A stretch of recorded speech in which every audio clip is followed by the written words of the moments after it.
Dans les universités américaines, des dizaines de milliers d'étudiants chinois viennent étudier l'ingénierie et les technologies dans l'espoir un jour de trouver un emploi dans le pays. Oui, je veux travailler ici. Il y a moins de pression qu'en Chine et le salaire est très élevé. Je ne sais pas si je pourrais.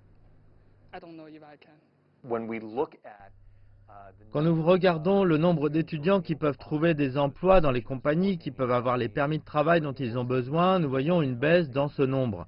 Nous voyons aussi une hausse du nombre de refus de la part des services américains des douanes et de l'immigration.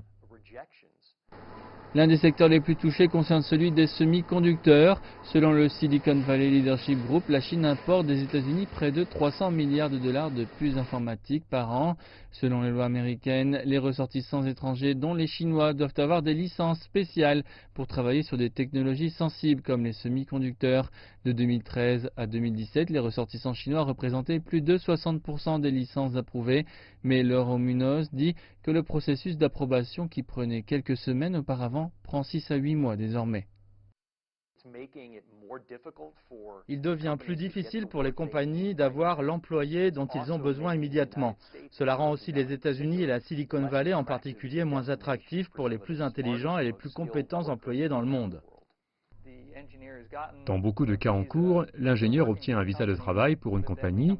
Ensuite, la compagnie essaie de les assigner à un projet particulier et ils ne peuvent pas, car la licence n'est pas délivrée. Lin Guennap indique que même si les compagnies perdent du côté des employés qualifiés, la région pourrait aussi perdre du côté de la création d'emplois en raison des potentiels créateurs d'entreprises chinois.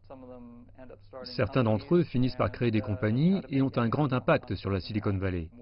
Wei Dai est né à Shanghai. Il est l'un des cofondateurs de Marvell, une grande compagnie de puces avec plus de 5000 employés. Ken Xie a fondé plusieurs compagnies, dont Fortinet, l'une des plus grandes compagnies de cybersécurité dans la Silicon Valley, encore près de 5000 employés. Selon Lin Guennap, les retards de licence font probablement partie des outils de négociation de la guerre commerciale. Peter Leroy Munoz ajoute que l'administration Trump considère aussi l'accès aux technologies sensibles comme une menace.